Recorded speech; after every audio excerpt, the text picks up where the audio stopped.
So এবার আমরা দেখব ফাংশনস ইন জাভা। সো জাভার প্রিন্সিপাল হচ্ছে জাভাতে কোনো স্ট্যান্ড অ্যালোন ফাংশন থাকতে পারবে না। প্রত্যেকটা ফাংশনকে কোনো না কোনো ক্লাস থেকে বিলং করতে হবে, এবং কোনো ফাংশন যখন কোনো ক্লাস থেকে বিলং করে তখন তাকে বলা হয় method. So at the fundamental জাভাতে সকল ফাংশনই হচ্ছে একটা মেথড। যেমন এই মেইন ফাংশন, এটা বিলং করছে এই মেইন ক্লাস থেকে। এবং এটা যদি আমরা দেখি এখানে কীভাবে মেইন ফাংশন ক্রিয়েট করা হয়েছে, যে প্রথমে একটা কিওয়ার্ড, পাবলিক কিওয়ার্ড, এরপর হচ্ছে static, then void, and then function name main এবং প্যারেন্থেসিস, তার ভেতরে কিছু লেখা, এরপর হচ্ছে কার্লি ব্র্যাকেটের ভিতরে বাকি কোডগুলো।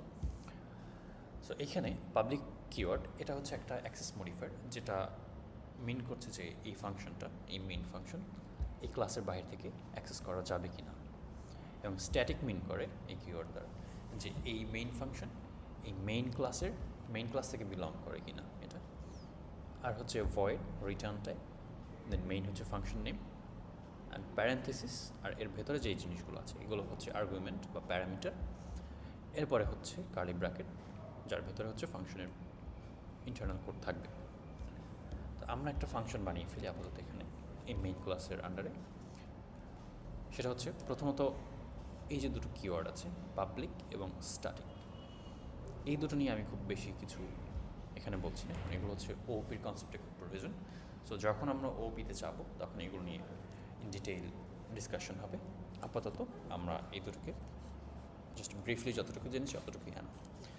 সো আমাদের ফাংশনে আমরা আপাতত অ্যাক্সেস মডিফায়ার দিচ্ছি না, তো যেটা দিচ্ছি স্ট্যাটিক, যে এই মেইন ক্লাস থেকে বিলং করে। কারণ যেহেতু আমরা এই ফাংশনটা মেইন ফাংশন থেকে বা এই মেইন মেথডের ভেতর থেকে কল করবো এবং এটা স্ট্যাটিক, সে কারণে আমরা এটাকে স্ট্যাটিক রাখছি, নাহলে কল করা যাবে না মেইন থেকে। সো স্ট্যাটিক, এবং আমরা রাখছি এটা ধরুন সাম, যে আমরা নর্মাল দেখি না দুটো সংখ্যা যোগ করার ফাংশন, সেটা সাম।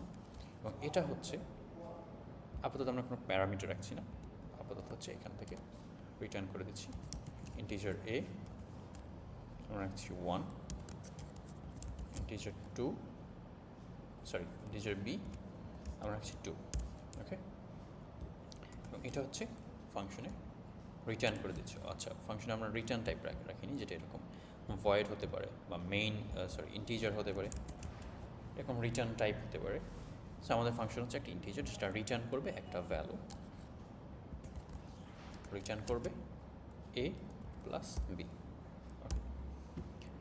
সো এই দুটোর যোগফল যে 1 and 2 = 4, এটা হচ্ছে আমাদের ফাংশন রিটার্ন করবে।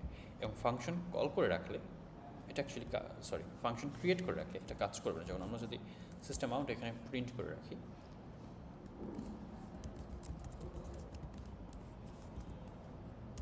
এটা যদি আমরা প্রিন্ট করি, অ্যাকচুয়ালি কোডে কোনো রকম কিছুই হচ্ছে না, এই ফাংশনে কোনো এক্সিকিউশন হচ্ছে না। ফাংশন তখনই এক্সিকিউট হবে যখন আমরা ফাংশনকে কল করব। সো আমরা যদি এই ফাংশনকে কল করার নিয়ম হচ্ছে এই ফাংশন নেম, এই মেথড নেম সাম, এবং এই হচ্ছে প্যারেন্থেসিস, যে এটা কল করতে হবে এভাবে। এটা হলে এবার ফাংশন কল হবে। এবং আমরা যদি এটা প্রিন্ট করে দেখতে চাই যে কী হচ্ছে, তাহলে আমরা এই পুরোটাকে প্রিন্ট স্টেটমেন্টের ভেতরে রাখি, এটা যদি কল করি, এখন হচ্ছে এখান থেকে যেই রিটার্নটা আসছে, আউটপুট আসছে, সেটা হচ্ছে প্রিন্ট হবে, যেমন 4, ওকে। সো এই হচ্ছে ফাংশন, বেসিক ফাংশন ক্রিয়েশন। এখন ফাংশন হচ্ছে প্যারামিটার নিতে পারে, যেমন মেইন ফাংশন এখানে একটা অ্যারে প্যারামিটার নিয়েছে। সো এইখানেও আমরা প্যারামিটার হিসেবে নিতে পারে, যেমন হচ্ছে আমরা দুটো ইন্টিজার প্যারামিটার দিচ্ছি, একটা হচ্ছে ইন্টিজার এ, ইন্টিজার বি। এবং আমরা এখানে এই দুটোকে সরিয়ে আমরা যে প্যারামিটারটা দিব সেই ভ্যালু দুটো প্রিন্ট হবে।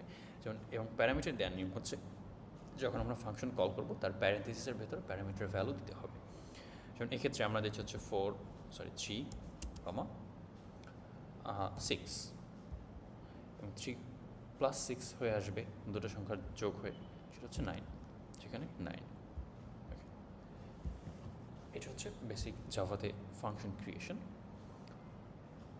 এবং এটা রিটার্ন টাইপ। আর কখনো কখনো হচ্ছে আমরা এখন প্রয়োজন পড়লে ফাংশনের ভেতরে কন্ডিশন লিখতে পারি, যে if something happen, then this piece of code will run. এরকম করে হচ্ছে আমরা ফাংশনের ভেতরে যেরকম আমরা এতক্ষণ মেইনের ভেতরে করেছি সেরকম অন্য যে কোনো ফাংশনও করতে পারি। তো এই হচ্ছে basic function creation in Java. এবার আমরা দেখব হচ্ছে রিকারশন।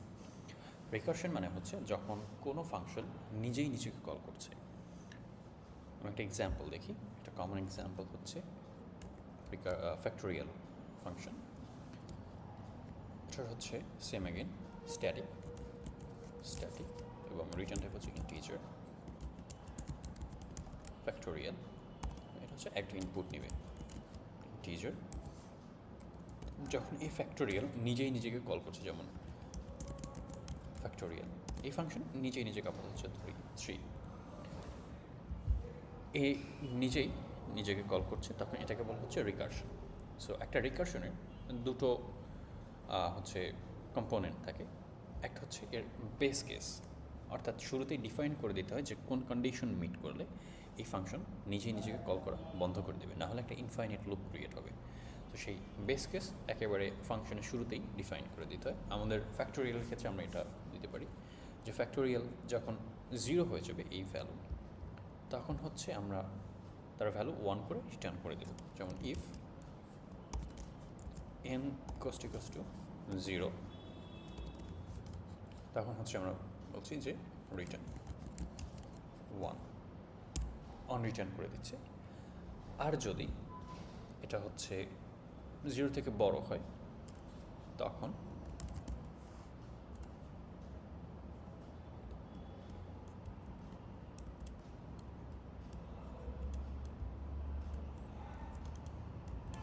আমরা রিটার্ন করছি return n into factorial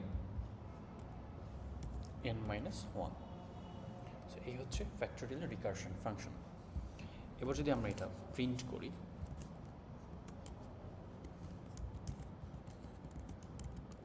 factorial আমরা যদি ফার্স্টে 0-র ক্ষেত্রে দেখি, ফ্যাক্টোরিয়াল 0 কত আসছে 1, 1-এর ক্ষেত্রে সেম 1, 2-এর ক্ষেত্রে 2 আসবে, 3-এর ক্ষেত্রে 6,